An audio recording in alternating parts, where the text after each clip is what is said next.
always tell everybody, lean into what you're good at and be great at them. Don't waste your time trying to get better at the things you're marginally good at. Okay to not be okay, not okay to stay that way. And it's up to Amen. you to craft your next chapter and to be able to look at what's actually happening with you, where it fits in your timeline of your life, what exactly you're dealing with, what people may be missing you need to pull in, and then the language in your head that you're using to tell yourself your story and how that story is going to play out in the future. The whole concept is let's make your next chapter your best chapter, no matter where you are. Welcome to the podcast, where we introduce you to incredible humans who share their journeys with the mission to inspire you to harness your own inner tenacity to drive your life and career forward. And now, your host, Adam Posner.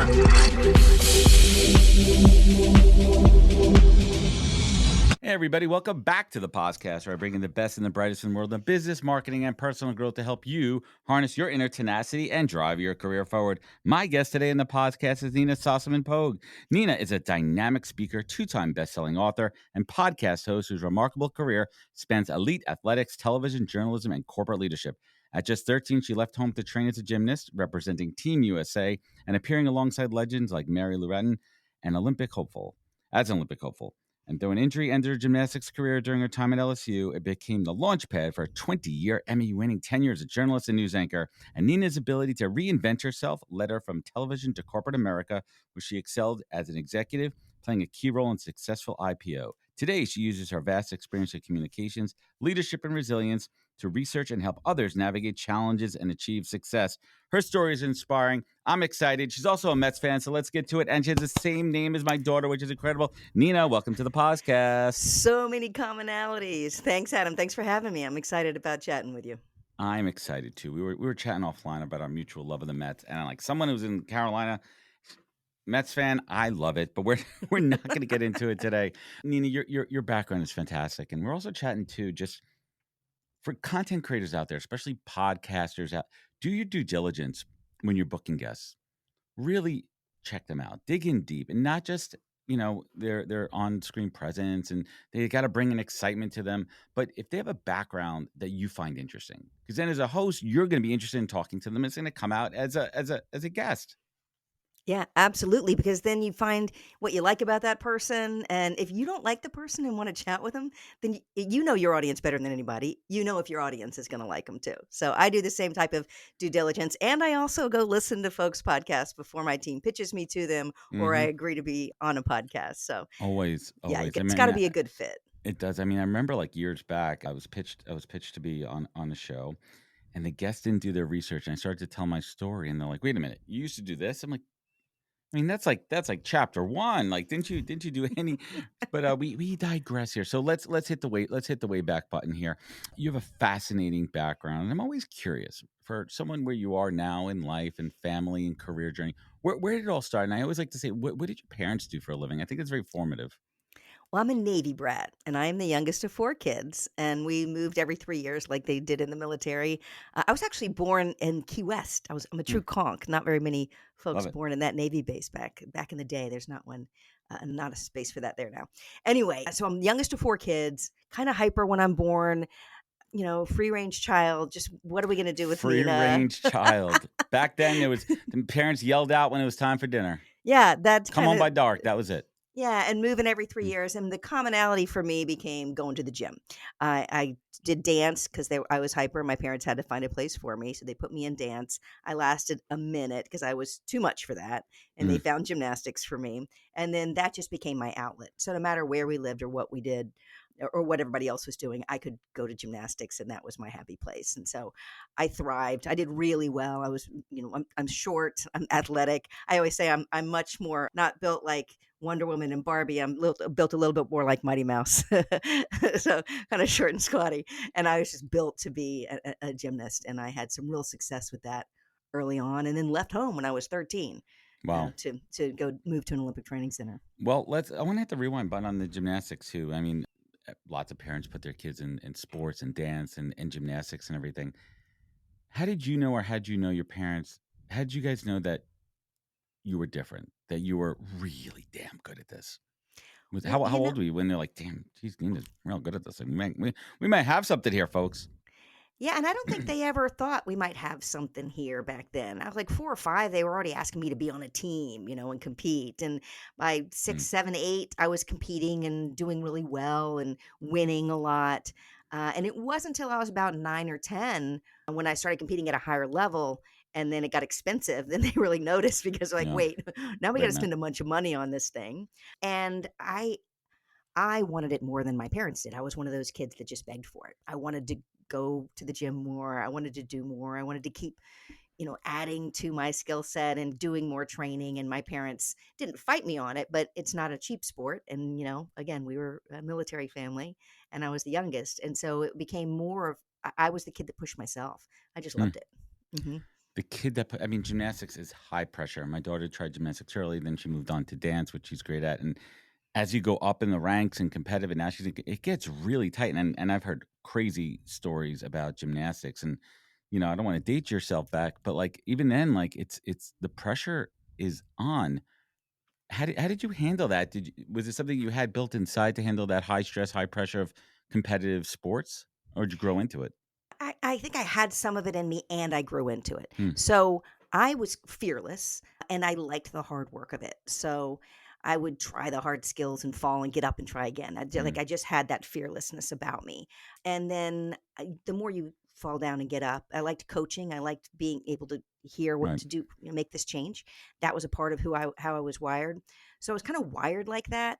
And then I grew into it because it became something, like I said, a little bit of an escape and something that I really wanted. And I wanted to be special, I guess, and stand out. So I became, vigilant about wanting this to be part of me. And Hmm. the beginning of my resilience and the beginning of who I became as an adult, I think was born in that need to not be perfect, but just to keep getting better. I liked the idea of it. But you said the word perfection, but isn't perfection really part of the sport of gymnastics? I mean, the scoring element alone is built on perfection, flawless execution. Yeah, and it's a tough sport. My daughter did it as well, like you said, and she went to dance afterwards. She got really good really fast and moved on.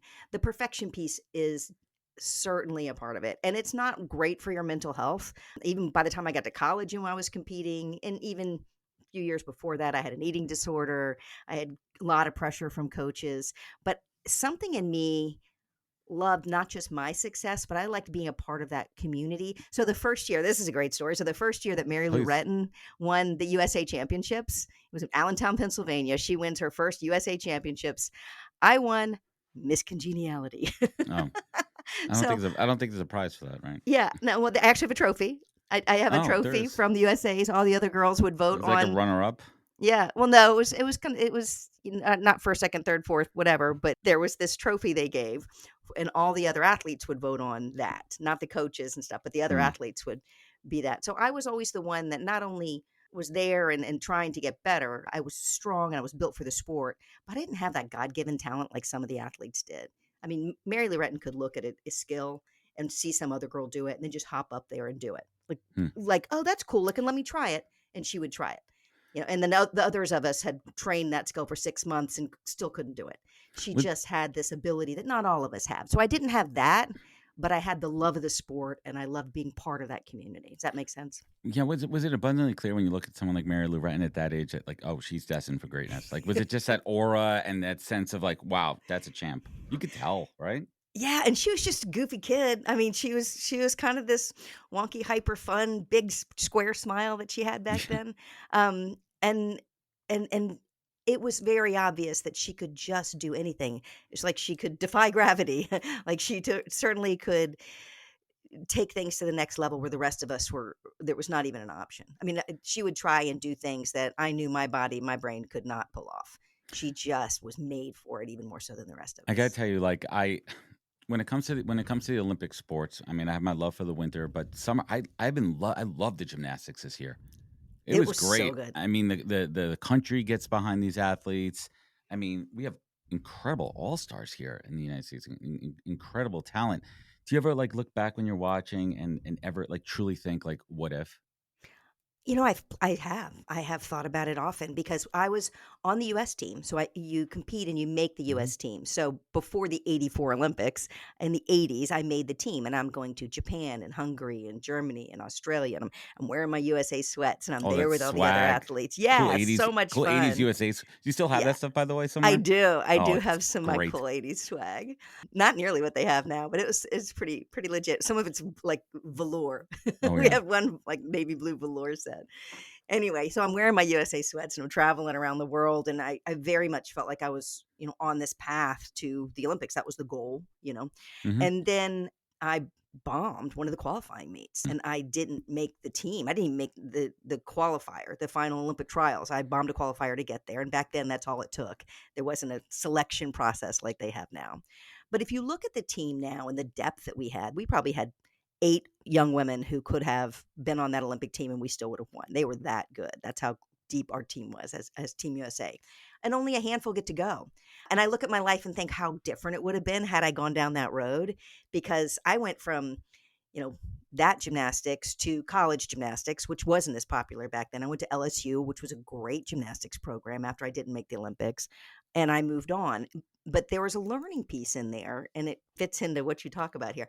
Please. When I didn't make the team, I mean, I remember going back to my high school and just feeling like such a failure and embarrassed and full of shame that I'd let down my friends and my family and my coaches. I was a loser walking down the halls of my high Mm. school at the ripe old age of 17. So by the time I regrouped and went to college and had, got going again, I kind of found my people and found my space again. But but I can't see, I mean, I can't see how my life would have I can't even imagine where my life would have gone had I made it and gone in that direction. I wouldn't have gone to the college I went to, or met Mhm. the man I married, or had the kids I had, or had Right. all those years in television and all those years in tech. They weren't even in my head yet. Had I stayed with gymnastics, I would have Who knows? probably stayed in that path. Who knows? So walk us through that moment when you knew the gymnastics career was over with the injury. What was that like? Yeah, so I was competing. I was at LSU as a freshman during our season. Caesar's a winter season, so I'm in the winter, and I throw a beam dismount in competition and I land wrong and my knee just stick shifts. It is Oof. gone. And it was Oof. after multiple, Brutal. yeah, brutal, after multiple injuries to that knee. So I was done. And so, they, the doctor actually was watching the meet. He came walking down out of the stands and like gave me a shot to numb it and said, "You want to watch the rest of the meet? We're going to go do surgery tomorrow, probably." So that was the end of it. And I did not do well at first, having to figure out who I was without my sport. It was my whole identity. That's You your know, identity. That's who you've been your whole life. You're the gymnast. yeah. You're Nina the gymnast. And you do and Nina back Sauce the then, gymnast. yeah.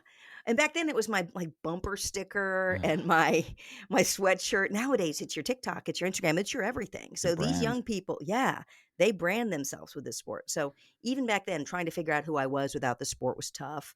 And I was in a really bad place. I sometimes joke I finished up college and got a degree in booze and boys.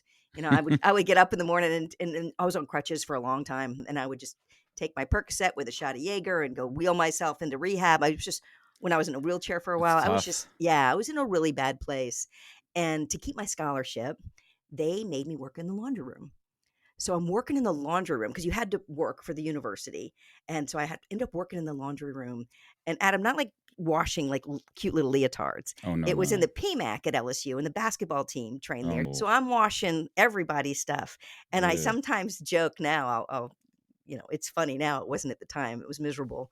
But I'll say, I almost, my claim to fame was almost that I washed Shaquille O'Neal's jockstrap. That could have been it. There's a clean show here. We'll leave that at the time. He's got a Because big I was jock strap. working Yep. in, yeah, I was working in the laundry room with all of these basketball clothing and stuff. I was like, really, this is my life now. So it took me a while to muddle through and figure out who I was without that sport. And what did it take to get through that? When did you start to see the light at the end of the tunnel of what could be next, based on what you love and enjoy or learn to love? Well, no one had ever asked me or ever put a thought in my head on what life would be like after Mm. gymnastics. So during those times working in the laundry room, I would, switch out the laundry and I'd sit outside in the sunshine, like leaning up against the edge of the PMAC there, that the big the big auditorium there, and I would lean up, and all the other athletes would be walking by and going to practice and stuff. And I was this kind of, sad example of what could happen when you got injured and no one talked to you. Never. But this athletic academic advisor would walk by, and one day he stopped and said, "Hey, how are you doing?" And I didn't really know him, and I'm sure I said something, really snarky, like, "Oh, great, can't you tell?" Yeah, doing all just Yeah, fine. he started stopping by more. Yeah, right? He started stopping by more and more. And so he was the first person that asked me, "Well, you don't want to work in a laundry room your whole life. What do you want to do after this? Who do you want to be?" And that put the thought in my head. And he's the one who, after talking with me, said, "You could work for the university, for the athletic department in sports information." Hmm. And so I started going, and I switched over time and got into sports information and started doing stories on the other athletes, the minor sports, as they call it, women's basketball and track and field and swimming or diving or golf. I was doing all the stories on those athletes. And that's what switched my thinking into journalism. And then the first time I walked in a newsroom, I was hooked. I just loved it. It was crazy high energy, supercharged. I was like, this is me. Back when journalism was fun, not the BS we have now. Right. And Yeah. we could a whole separate conversation on that in a little bit. Did you feel like it was a calling, or did you feel like it was a consolation prize? I felt like it was an exciting new beginning. I Neither of like that. those. There we go. I thought it Great. was an exciting new beginning. I can look back now and see I've had a lot of new beginnings. But I can look back, and each one of them, maybe it's the way I'm wired. I got excited about the next new shiny toy. So I was really excited about the next new thing. Isn't it fascinating? And I've been talking about this a lot, the concept of seasons or chapters in your life. But you don't realize that it took me 40 years to realize that concept, Yeah. and how And one I builds upon another, right? And you wouldn't be where you are if you didn't have that last chapter. And every chapter is different. There's elements within each that lead to the next one. But once you embrace it and say, you know what? Yes, it was a failure, but I learned from it and I pivoted and I grew and I'm on to something bigger and better. That's the gold. Right, that is you becoming who you're going to be. And I look at each chapter as, because there's different s- seasons of success, shall we say. Hmm. There's your vision of what success looks like changes as you're older. Like I had all those years in television and I loved it. And I worked 2 to midnight, I had my kids, like it was my world. And then when I got into tech for those years, I was on planes and I was never home, and that was a different season of my life. And one of the things when it comes to parenting, you have a season of parenting, and now my kids are all grown and gone. I had a Hmm. season of nose to the grindstone work, and I had other seasons where it wasn't as hard, and I could enjoy life a little differently. But I was proud of those seasons when it was when I really, was killing it too, even though I was working really long hours. I'm proud now that I can look back. I'm proud of the me back then that was able to pull that off. Well, kudos on that one. So you you graduate and you go into what was that first job in journalism? Take us Oh back. my What was that gosh. like? It was not a good job. So I was working at WBRZ in Baton Rouge, down in BRZ. WBRZ in Baton Rouge. WBRZ. Yes, I was and like doing the old radio voice. isn't that fun? WBRZ coming at you. So there I was at BRZ, and I'm young and cute, and the woman who ran the desk, the assignment desk person, her name was Brenda Hodge. If Brenda's still around, she may hear this. She hated me, like Oh with a no. vision. Well, because Why? You like the newbie, the I young, was the I was young and cute. I knew bubbly? nothing. I knew nothing. Yeah. She's like, I don't have anything I Green. can even give you. You don't know anything. You don't know You enough don't for know me to even shit. give you in this. Yeah. So she was that person at a central casting. If you were doing a story on like a newbie in a newsroom, she was that. She did not like me, but I would show up every day and do whatever. She's like, I need you to listen to that police scanner and write down everything you hear. Okay. I need you to Mm. go to that closet and take out the first 50 tapes and pop them in and put them into, Paying your dues. yeah, all of Dean that. Hayes. Yep. Yep. Now I need you. The newscast is getting ready to start. Can you go, pull cables for camera 2? Can you run teleprompter on a Sunday morning for the 6 a.m. But show? you look back on it, you're actually learning the trench work. Right. So I did all of those crappy jobs. And then one day, it was when CNN was fairly new and we were becoming your 24-hour news source. Hmm. And so they wanted someone who would be in the newsroom all the time and do hair and makeup and do a live news cut in. And I was just standing there with my hand held higher than Ready to everybody go. else. And I said, I will do this. And I'd been in the newsroom for a little more than a year then. So I became your 24-hour news source person. Yeah. There you go. And I was so excited about it. And I like wrote my script and did my hair and makeup. And I stood there, and it had to be live. I stood there in front of the live camera in the newsroom with the teleprompter, and I waited and waited. And then it was my time, and he cued me, the guy running the camera. And we do 3 stories. It was like, there was a shooting here, and the governor just signed this, and there's a festival over there today. You're never more than an hour away from the latest news on your Right. 24-hour news source. And I did it, and I finished, and he stood there, and he just waited. And there was this blank air. And then he pointed at me, and I was clear because I finished really early. And I ran in the bathroom. I threw up, and I said, I hate this job. Why did I want to You do just stand there, this? just dead air, like, Yeah, because I'm just standing there smiling. I couldn't really do it 'cause it's a podcast. I didn't want your viewers to think you'd left them. But like I no. stood there for a good 10 count because I'd gone so fast. And then I was like, I hate this job. Why did I want to do this? But that was the beginning of my news career. And from there, I got really good at it. And I was a reporter and a political reporter, and then got a news anchor job. Yeah. Just for the fun of it, like let's share a quick little crazy story of maybe live reporting at a scene or an event, something that just you can't imagine unless you were there. Okay, here's a good one. There's a lot of them. I had to just decide let's which just one. go there. It's not even what I plan on talking about, but this is the yeah, fun stuff. It's the this fun is a fun stories. one. Maybe something you haven't shared.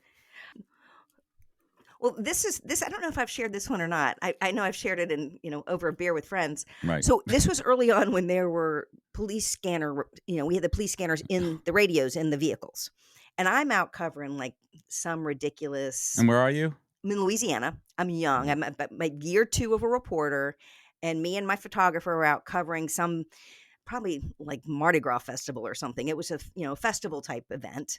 And so we're off doing that. And then we hear on the police scanner as we're heading back to the station that there has been a shooting, active shooter shooting at, this location. And we're like, we're right near there. His name was John George. He's like, we're right near there. And I said, let's go. So we get on the radio and we said, we'll go, we're 3 streets over. We'll go check it out. So we go zooming over there, and we pull up, we see all the commotion. Okay. And there's this guy in the middle of the street, and he's like writhing in the middle of the street. We jump out of the car, and he grabs his big old camera back in the day. And we both go running down towards this guy. And then there's this moment where we hear all these sirens. We realize, holy crap, there's a guy in the middle of the street with a gun, and there's no cops there yet. It's just You were the us. first ones there. You beat the cops there. You're like, oh shit, we're gonna get shot. So we look at each other and we turn around and we run back to the up. car. And we got in the car. It was a silliness that you couldn't play that out again if you thought about it a million different ways. It was really a bad scene. Hey everybody, I want to talk about a product and platform that I absolutely love, and our latest sponsor, Interseller, the prospecting and outreach platform of choice for recruiters and sellers. Whether you're doubling down on business development or recruiting talent, Interseller does all the heavy lifting of finding contact data, automating the email and follow-up process, and syncs all that rich data into 20 plus CRM and ATS platforms. Reach out now and get going on a 2-week free trial, and let them know you heard about it from Adam on the podcast today. Check out the link on the website. Appreciate it. So you spent a long time as a journalist. What was it like when you won that Emmy? Did you feel validated? Did it feel like winning like the Olympics? Like, what did that feel like? And because an Emmy is top of the top in the industry. Yeah, it felt good. I won't lie. I had been in the industry for about a dozen years by that point, and I'd gone from reporting to anchoring, and I'd won some awards like environmental reporting awards, something they called a Green Eye Shade Award, and I'd won some other things. And the Emmy meant a lot because I had been let go by one TV station. They had gone younger and blonder and let me go in some budget cuts. And so I ended up at a different TV station in the same town. And it was sort of a jab at them. Like, and I doubled down and worked really hard. Don't get me wrong. I doubled down and worked hard at that next station. And then when I won the Emmy, it was for Best Newscaster in the Southeast. So it wasn't just like our state. I mean, it was a big chunk of the planet.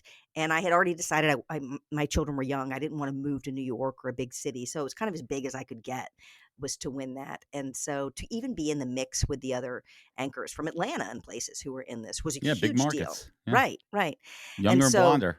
Right. Yeah. And I just wanted to I was just poking the bear, working my tail off and wanting to win this thing. So when they invited me to the event, I actually wasn't going to go. I just wanted to be up for it. I was excited to be nominated. I didn't think I'd win. And then someone from the award show called and said, will you be attending? And I was like, no. Mm. They're like, we think you should be I there. think you should come. It might be a Yeah, good idea. we think you You might should want come. to check it out. So I went and bought a dress and I went and then I won. And it was, I think, validating because, I was kind of big fish in a little pond. I'm in little old Charleston, South Carolina, but it let me know that I still had what it took to be It in a feels bigger good. market. Yeah. So that was kind of, Mm. it was validating for me. Where do you keep that Emmy?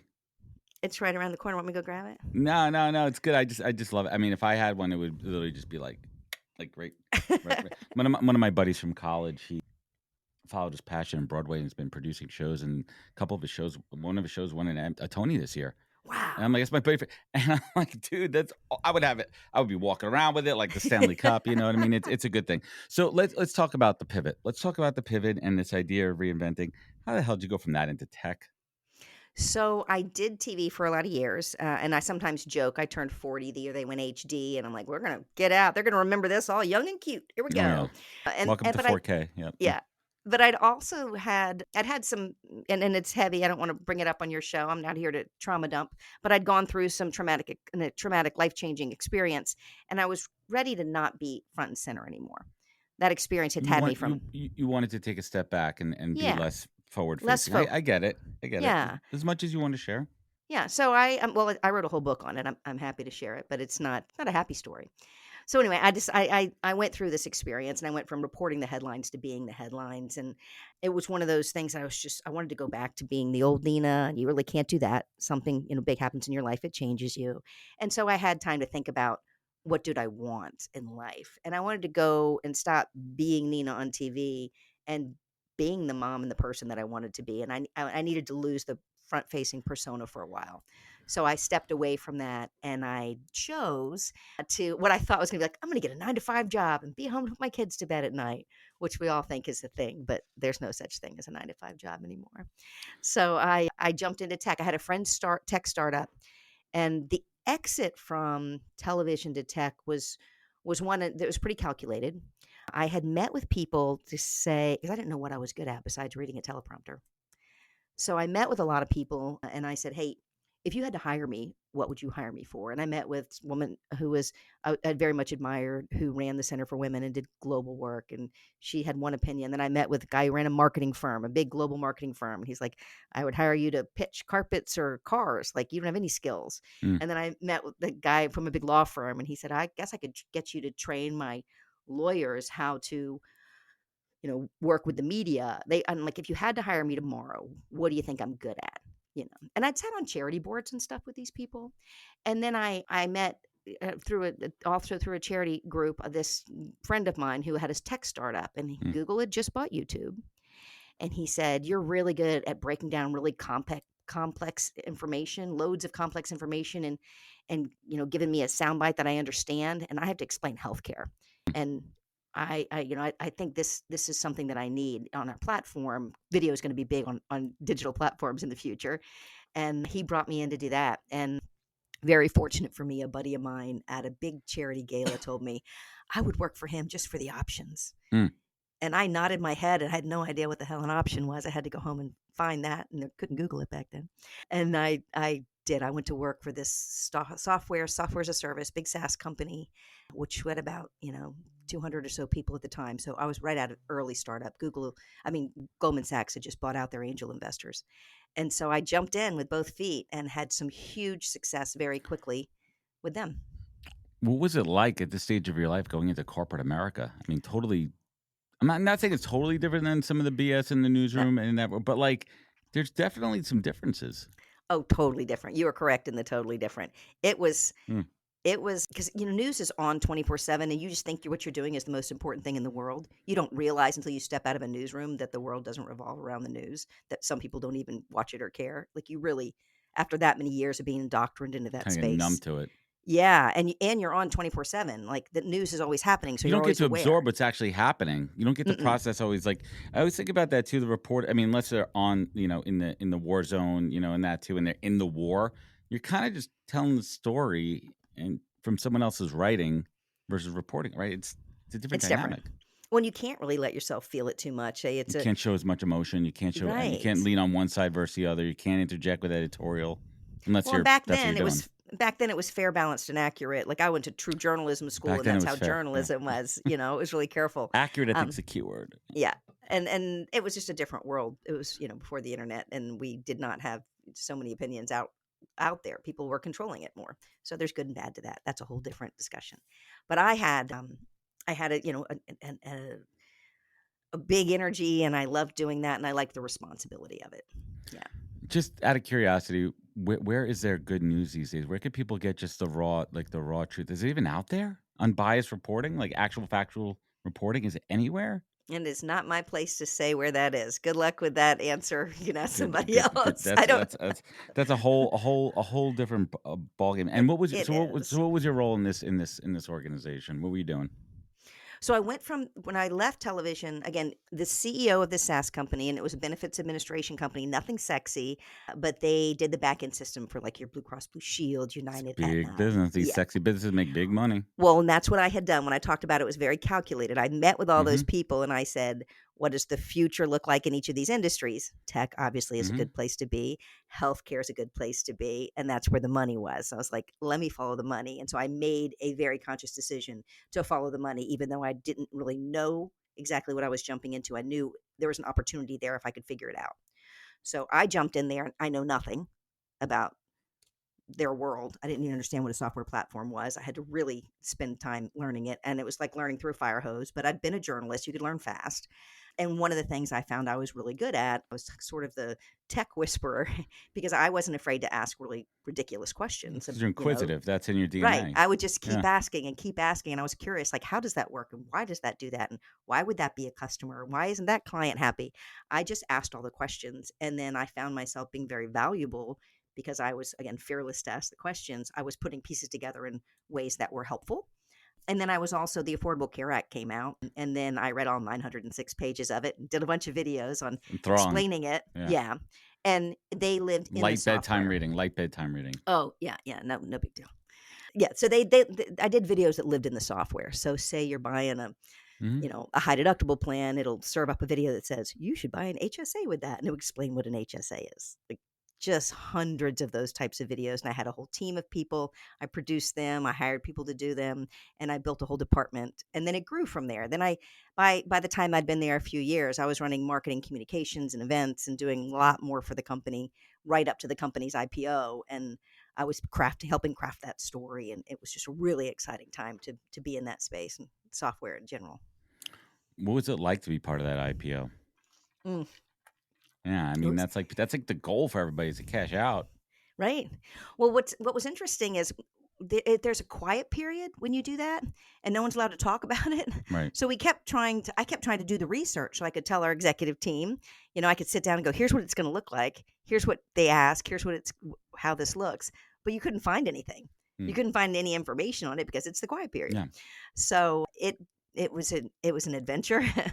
And I would fly. I'm in Charleston. The software company was in Charleston, South Carolina. We would fly up to New York all the time and work with the Goldman guys up there and Pepper Jeffrey and the other folks who were, in our book with us. And so it was learning on my feet as fast as I could and really hoping I didn't screw up, because at that point, when you're a part of a team that's getting ready to do that and you have so many people, we probably had about 1,000 people in the company at that point, maybe not quite, maybe about 800. But you drive onto that campus back when everybody was on a campus and not virtual, and you see all those cars, and all these people have kids in college and their house notes and stuff, and you just think, I can't screw this up. Like, this is People all are these counting on people. this. Yeah, all these people are counting on us to get this right, and we're truly learning as we go and trying not to mess up. So it was frightening and exciting at the same time. So I mean, you look back at it now, we're talking about chapters and seasons and everything. Like, how heavily did you rely on that discipline and training and just eye on the prize from your gymnastics days now in corporate America, 20 plus years later, 25, 30? Yeah, a lot, a lot. It's less of the eye on the prize. There's some of that, but more on the get knocked down, get back up, and be coachable. So I wasn't going to have all the answers. I was looking for people to coach me and teach me and point me in the right direction. I was calling and asking people for information. I was a journalist, and I think a lot of it is. Think about gymnastics. You go in and whatever event you're doing, and when you're doing the floor, you literally can land on your face and have to get up and smile and keep dancing. or fall off the beam and get up and Mm, go again. But whatever you're working on all day, every day, someone's telling you how to make it better. Point your toes, twist later, lift your chest here, twist, it's all constant feedback. And so when in the corporate space, I not only enjoyed the constant feedback, it didn't tear me down, but I started you hiring thrived on it. people. Yeah, I started hiring people who had been former athletes who were coachable as well. So as we put a team together of people, it was a lot of people who were very coachable, and I found that to be an asset that I could find in other, other people in the corporate space who'd had that background and who could take criticism and, and keep moving and get better with it instead of letting it beat them up. Oh, don't tell me I'm wrong. No, you're right. You're right on this so much, and it's not necessarily just athletes. And I think like good athletes, well, there's obviously outliers and all that, but this element of taking feedback and taking coaching, because not everybody is Oh yeah. coachable, right? Like Mm-mm. not everybody is coachable, and I think this applies to everyone. So while you were hiring, this is the fun part of the show that ties it all back in. When you were hiring, what was that line of questions or conversations for you to get to the point to understand if someone's coachable, if they're going to be receptive to feedback? What kind of questions would you ask? You can kind of get it through a general interview of people's willingness to be curious and they're feeling like they have to know all the answers. I liked Hmm. interviews where I would talk to someone who didn't actually have all the answers and we go, I don't know, or I haven't thought about that. Let me think a sec. But those questions that are built in for that when you interview, tell me about a time when Right. things didn't go well and how you handled Situational it. based Yeah, hiring. those questions, tell Mm, me about a time when things didn't go well and you didn't, and how you handled it, or tell me about a former boss you have that you had struggled with and how you managed that. Those sort of questions are very, very telling. Wait, one of my favorite interviews, totally please, nothing to do with this, but it's my favorite. please. I'm interviewing this young woman and she's got everything, checking all the boxes for me. And I think she's going to be great as an executive producer. She's super smart, does her digging. And always interview by 3 or 4 people. This is also good for your listeners so they know how this works. So I always had at least 3 other people interview the same people. And Hmm. I came and then we would all meet and we talk about the person. Consensus, right? Of Yeah. course. And I was like, I loved her. I love this. And I'm going on and on. And then this one guy, he was an older guy that we had on our team. He's probably 65 at the time. And he kind of had this grandpa vibe. And people would tell him things they would not tell us. Yeah, it's a And vault. yeah. And so he goes, yeah, she's a red flag. And I was like, what? What did you find? And he said, she just kept asking me how long lunch was because she has to drive home and let her cat out who has renal failure. I was like, what? So she had gone on and on. This talk about people, like how you find good people. Like she had everything. She said all the right things to me, but when she got in with other people, it was all about her cats and their medical issues and the fact Fascinating. that she needed like 2 hours for lunch every day to go take care of them. Back then was a no-go, right? It was Right. Well, we had to be on campus, and as an right. executive producer, you're standing in the You're studio working. producing things. Yeah, you can't We send all need the you. actors Where'd she home. go? Oh, she had to go home and take care of it. What are you Right. Yeah. talking about? Like that Anyway, doesn't fly. that has It's nothing to do with your question. It's just a no, funny but renal it comes cat it with comes renal failure question. it comes down to curiosity. And I was talking to another leader on a past episode, and she said her question I thought was great. It was, I'm going to paraphrase here. Tell me about the last time that you received negative feedback, and how did you handle it, and what did you do with it? Because That's good. right? Because the worst question to ever ask is tell me your greatest weakness. Well, Mm. Nina, let me tell you something. My greatest weakness is sometimes I just try too hard. That's always I don't everybody's need to hear answer. that bullshit. I Like, come care on, too don't. much. I care too much. I just care too much. That's nonsense. So, for the folks out there, what are you up to these days? What's Nina working on? So I'm full-time speaking these days. I have just a fabulous keynote that I love giving about navigating challenges. I've crafted a framework to get you through any tough thing that you face in your life. And it's about 5 years in the making. And it's really, really good now. And then I just launched a workshop. I'm not sure when this airs, but my workshop is online. It's called Now What? The Now What Workshop. And it's for anybody going through a now what moment in their life. Like, I What? just got fired. Now what? I'm going So through a many people divorce. Now love it. what? It's so topical right Yeah. now. There's so many good people out of work and saying to themselves, now what? And they're Yeah. finding themselves aged out of jobs, skilled out of jobs that are being taken by younger, faster, cheaper offshore. And they're saying, now what? Yeah. And it's really an important time. I mean, listen, everyone knows my story here. It's like, it's a self-awareness epiphany, right? Being able to really take a step back, Nina, and say, honestly, what am I good at? What do I love to do? And then what do I suck at? Because Yeah. if you try to go back to doing things that you suck at, I promise you're not going to succeed. No, I always tell everybody, lean into what you're good at and be great at them. Don't waste your time trying to get better at the things you're marginally good at. It's like if you put me in, like, go, Nina, go get great at Excel spreadsheets. You can get hired. Like, it's never going to happen. Put a fork in my eye. It's not. I'm never going to be good at it. But yes, so this now what space to be able to look at what's actually happening with you, where it fits in your timeline Mm. of your life, what exactly you're dealing with, what people may be missing, you need to pull in, and then the language in your head that you're using to tell yourself your story and how that story is going to play out in the future. The whole concept is let's make your next chapter your best chapter, no matter where you Love are. it. Let me synthesize that one for you. I'll take a page out of your book. Stop focusing on the things you suck at and double down on your strengths. Yep. There you That's go. So, and then the book. Tell us a little bit. Tell us a little bit about the book. Who's it for? Yeah, so my first book I wrote in 2019, and it's out there for anybody who's listening and struggling. It's called This Is Not the End: Strategies to Get You Through the Worst Chapters of Your Life. And it's got all of my failure stories in it and my trauma story in it. But the idea is it's okay to not be okay, but it's not okay to Mm-hmm. stay that way. Okay to not be okay, not okay to stay that way. And it's up to Amen. you to craft your next chapter. And so the whole book is it's the book I was looking for when I had my jump off the bridge moment. Like I can't do this anymore, and it's not my stories. It's all about you. And let me just because when I went to the Barnes and Noble back in the day, there were lots of books with other people's stories and workbooks on PTSD and things. But this is just a quick strategies to get you through these tough times. And it's a quick read, and it's been around since 2019. I'm super proud of it, and it's out there everywhere you get books. My second book's not great, but it's good, and it's called But I Want Both, and it's really written for young moms, women, but it works both genders, but anybody whose career takes off at the same time their family takes. So I have 3 adult kids now, but when your career takes off at the same time you're starting to have kids, like how do you manage that? And so that's the second book. That's important. That's critically important. And we'll link those all up in the show notes. Everyone could check those books out and all the other good links up there at the end. What is keeping you up at night these days? I want to make sure I'm getting it right. I think that I'm at the point in my lifetime timeline in my, late 50s. I'm past the halfway point of the 50s, and I start thinking like am I getting it right? Now my kids are grown and adults. They're doing great. My house is paid for, my cars are paid for. Like you get to this Boom. point in life where like it's the dream. Like colleges are all paid for. Like you get to a moment and you look around and go, I actually set goals and I got them.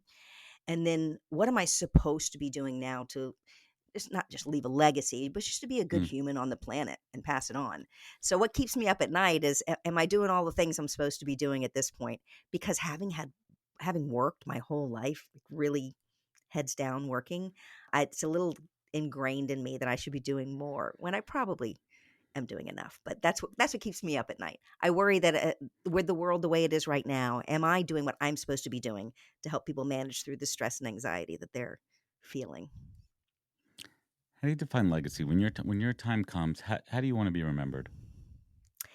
I want to be remembered as someone who was kind and was always there for the folks around them when they needed them. I love that. We could talk I for like hours. kindness is my values. Kindness and lifetime learning. Those are my 2 big kindness, inclusion, lifetime learning are my 3 values. They're written on my wall.